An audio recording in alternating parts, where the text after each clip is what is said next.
La tête de Prigojine a été mise à prix en 2019 après une levée de fonds concernant Wagner de 200 milliards de dollars.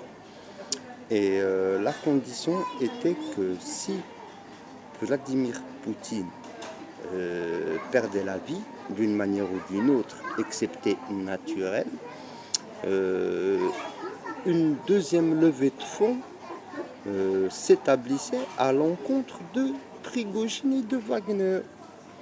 Prigojine et Wagner sont les responsables du maintien de la vie de Vladimir Poutine en tant que président de la Fédération de Russie. Oura! Il faut le comprendre, ça, messieurs, dames. C'est pas Shoigu ou Gerasimov qui sont sur le front en train de perdre leurs hommes. Prigojine, jusqu'à maintenant, il a été le cuisinier et le goûteur et le responsable alimentaire de Vladimir Poutine et du Kremlin. Il avait contact directement avec Vladimir continuellement s'il voulait quoi que ce soit à Vladimir. Il y a longtemps que Prigojine aurait fait tuer ou tomber Vladimir Poutine. Donc, messieurs, dames, sachez, le problème de Prigojine, lorsque l'on l'envoie mener un combat, il y va et il a besoin de munitions, il a besoin d'armement. C'est lui qui se bat sur le terrain. L'erreur monumentale a été commise par Kadyrov qui s'est retourné contre Prigojine, alors qu'en réalité, Prigojine voulait la tête de Shoigu et violer Gerasimov, les deux petits tapins là, de Vladimir Poutine. Je dirais plus Shoigu, le gros tapin de, de la Russie. C'est un gros tapin. Shoigu, il vaut rien. C'est un pute de l'anus, un petit ministre de costard-cravate qui se permet de porter l'uniforme. Et Gerasimov, après, avec ses faits d'armes, il est connu, mais il n'est plus dans le sérail, il n'est plus dans le système data. Il est commandant en chef des armes. Non, pas commandant, je crois, il est commandant général. Il est le bras droit de Shoigu, qui est le bras droit de Vladimir Poutine. Sachez, messieurs, dames, ce qui se passe réellement lorsque Prigojine s'est rendu en Russie, au centre de commandement des forces armées affiliées à la guerre en Ukraine, et sans aucun coup de feu, sans résistance de la part de l'armée russe, parce que tous les autres Prigojine ont su que si Prigojine lui-même tombait, c'est que c'était à leur tour, et Shoigu et Gerasimov, ils allaient en faire qu'à leur tête. Ce qui s'est passé, messieurs, dames, avec Prigojine et son intervention, ça a remis à leur place Shoigu, leurs équipes, et Gerasimov. Je dirais plus Shoigu que Gerasimov. Gerasimov, il n'est pas trop encore ancré en ce que peut être une fédération, ni Shoigu. Shoigu, lui, je pense plus que c'est lui le traître.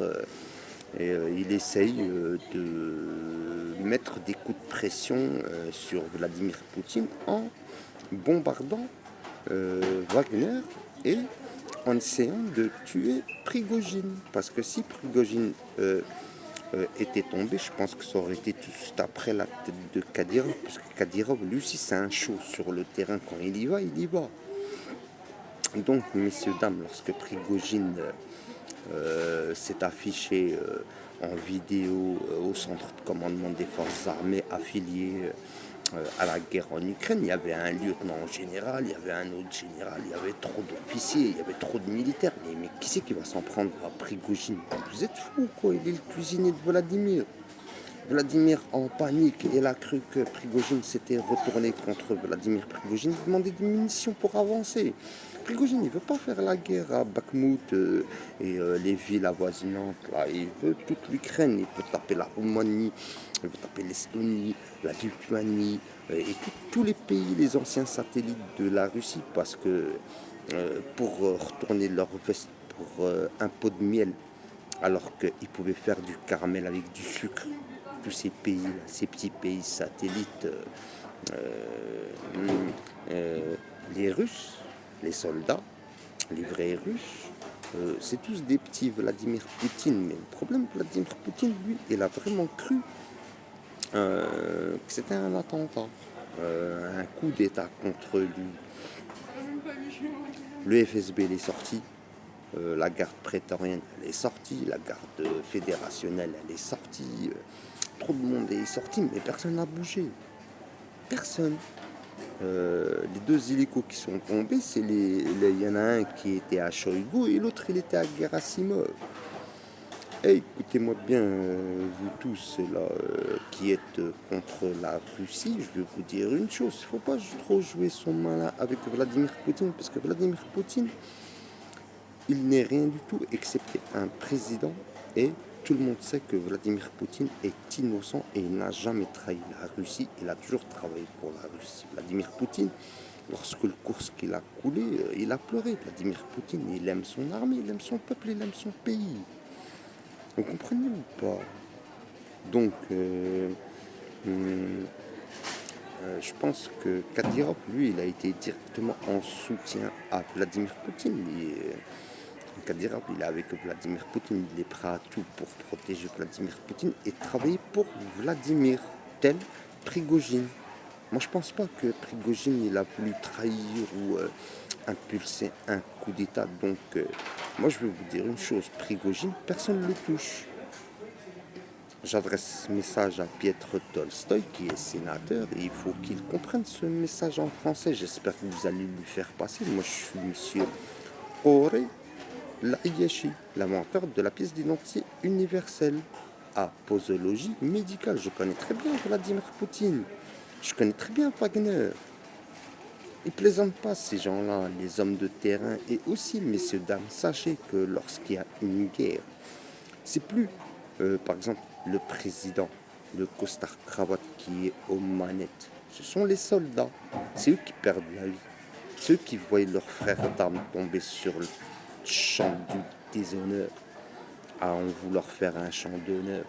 Donc, messieurs, dames, sachez que ce coup d'éclat, vous verrez dans un futur proche la tête de Shoigu tomber et la tête aussi de Gerasimov. Mais Gerasimov, lui, c'est plus un mec, vous lui mettez un doigt facile sans besoin de vaseliner que toute autre personne.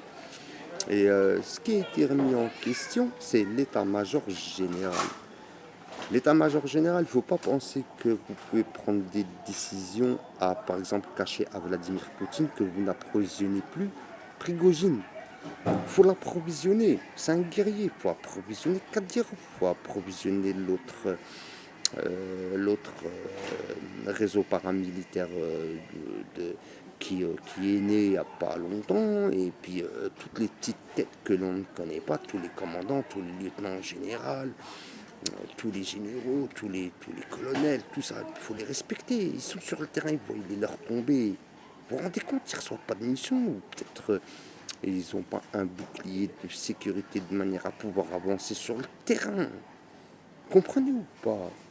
Et Vladimir Poutine, il lui est impossible d'être au courant si Shoigu envoie des munitions ou non à Prigojine et aussi à Kadyrov. Est-ce qu'ils sont couverts? Peut-être qu'ils se font bombarder et perdent leur sien. Peut-être que Shoigu réellement il a bombardé Prigojine pour avoir le dessus. Parce que si Prigojine il tombe, Kadyrov le musulman, là, il n'a aucune valeur lui ici, Vladimir Poutine.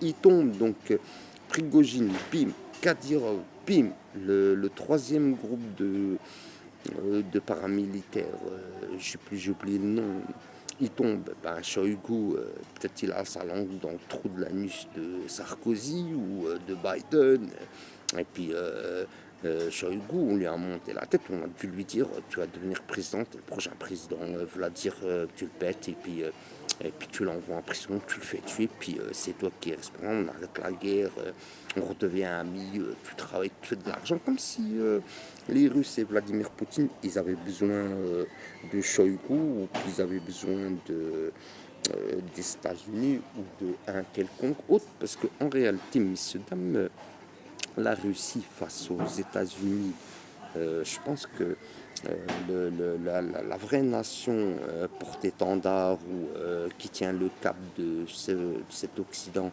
de la Russie, en passant par l'Europe jusqu'aux États-Unis, le Canada, la Nouvelle-Zélande, l'Angleterre. Moi, je pense que c'est plus la Russie. Ils ont le pétrole, le gaz. C'est pas du gaz de schiste. Ils ont les minéraux. Où se trouvent les goulags. Ils ont des grandes terres arables cultivables. C'est pas seulement l'Ukraine. Ils ont les terres rares, les terres noires. Ils ont les minéraux tels l'uranium, le césium, j'en sais rien moi, tout ce qu'ils ont. Comment les États-Unis ont pu prendre le dessus aussi facilement sur l'Occident, on va dire, ou toute la posologie race blanche? C'est Vladimir Poutine. Et vous savez qui il est, Vladimir Poutine, en ce monde, tellement les États-Unis et l'Europe, l'Angleterre ont commis du tort à ce monde. Vladimir Poutine, il est surveillant général de cette prison, messieurs, dames. Ça finira comme ça. Hein. Et si vous pensez que des armes nucléaires vont être utilisées, n'oubliez pas les années 90, lorsque Vladimir Poutine l'a souffert, lui, son pays, et, et, euh, et, ils exauçaient la sauce avec du gras de cochon, un peu de couenne pour exaucer le goût de la sauce. Mais ils n'avaient pas droit à la chair, à la viande, au dessert, au cinéma, à la fête d'anniversaire et tout ce qui va avec.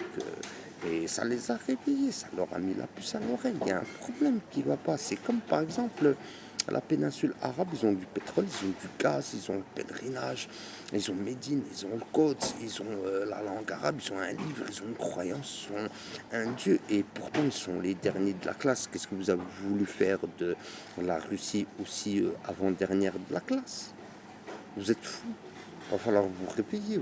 Là.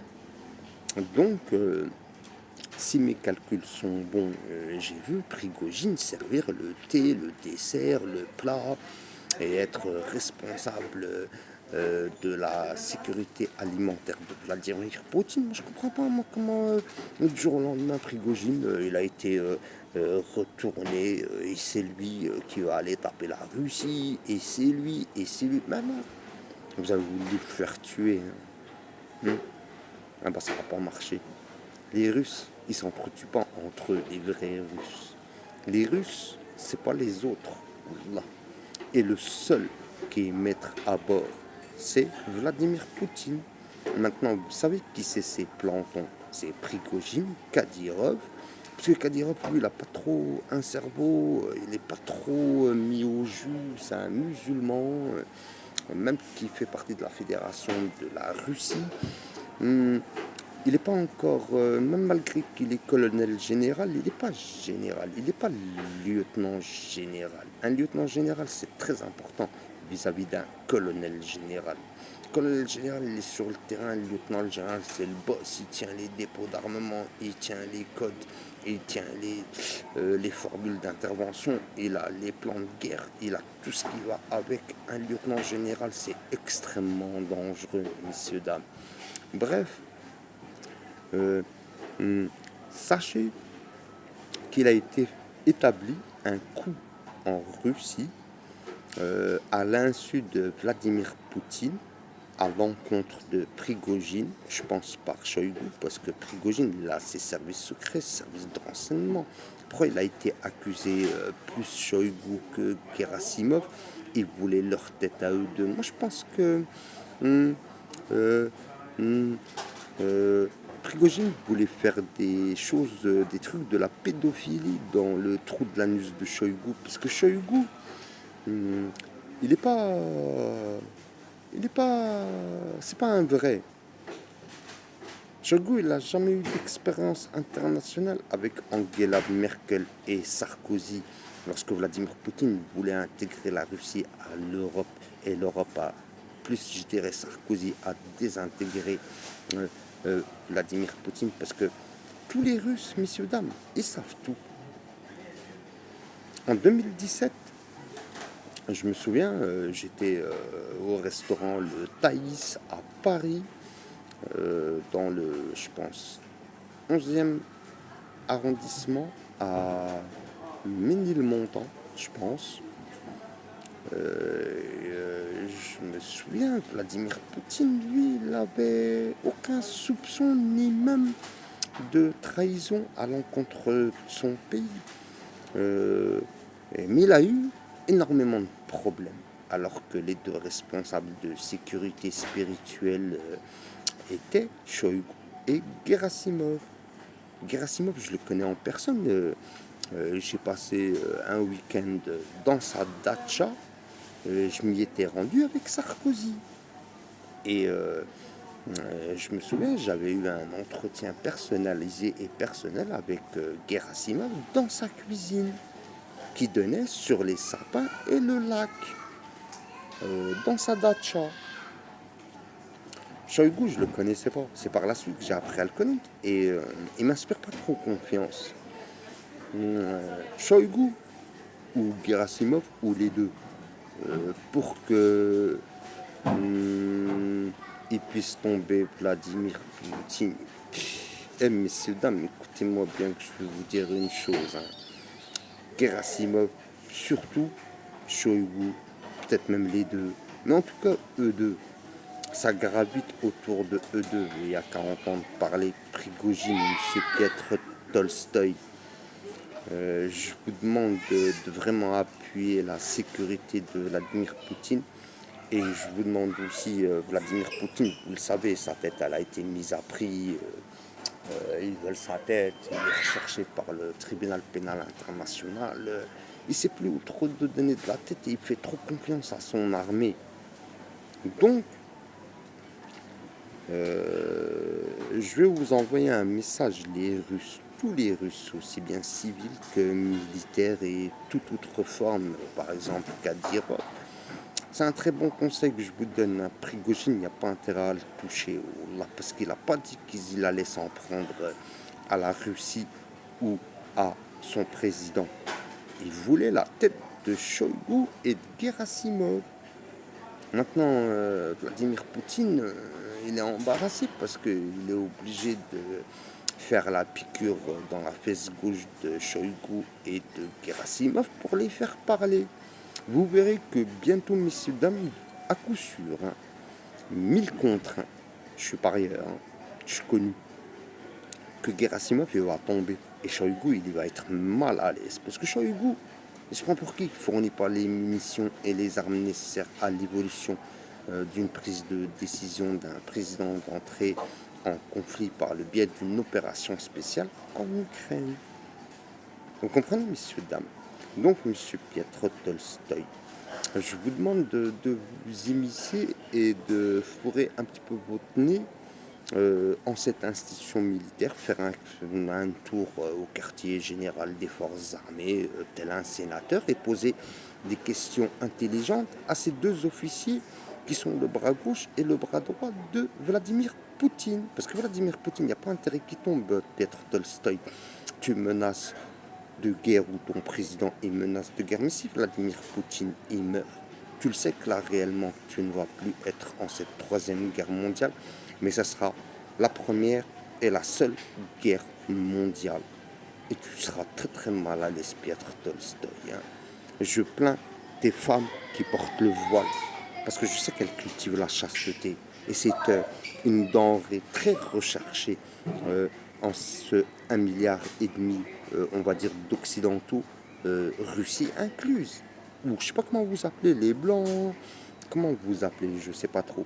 Donc, monsieur Piotr Tolstoï, je sais que vous comprenez le français et vous comprenez la pensée française.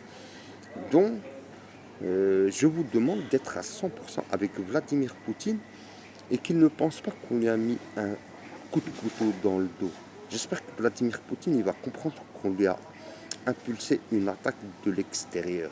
Prigogine l'a pris peur, il a compris quelque chose qui n'allait plus à Moscou et voulait y aller. Et en découdre avec Shoigu, le ministre, et le responsable Gerasimov. Je sais que Gerasimov connaît très bien Sarkozy. Je sais que Sarkozy se rend dans la datcha de Gerasimov. Gerasimov, il n'y a pas intérêt que tu trahis la Russie, qu'elles sont en guerre ou non. T'es fou, quoi, toi. Donc, Monsieur Pietro Tolstoï, je sais que vous êtes réel et que vous êtes prêt à mourir pour la Russie. Parce que si la Russie, elle ne vit pas, ça ne vous sert à rien de vivre.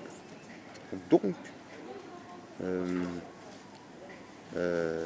les femmes voilées russes, les vraies femmes russes voilées, le code de la famille, le peuple, les richesses de la Russie et ses frontières. Et Gerasimov, j'espère qu'à la prochaine fois que tu prendras la décision d'intervenir ou de te rendre à Moscou, c'est pas pour protéger Vladimir Poutine, c'est pour protéger le président et le sénateur Pietro Tolstoï et aussi Vladimir Poutine, parce que je sais que c'est pas un traître. C'est pas le temps et ni le moment. Là.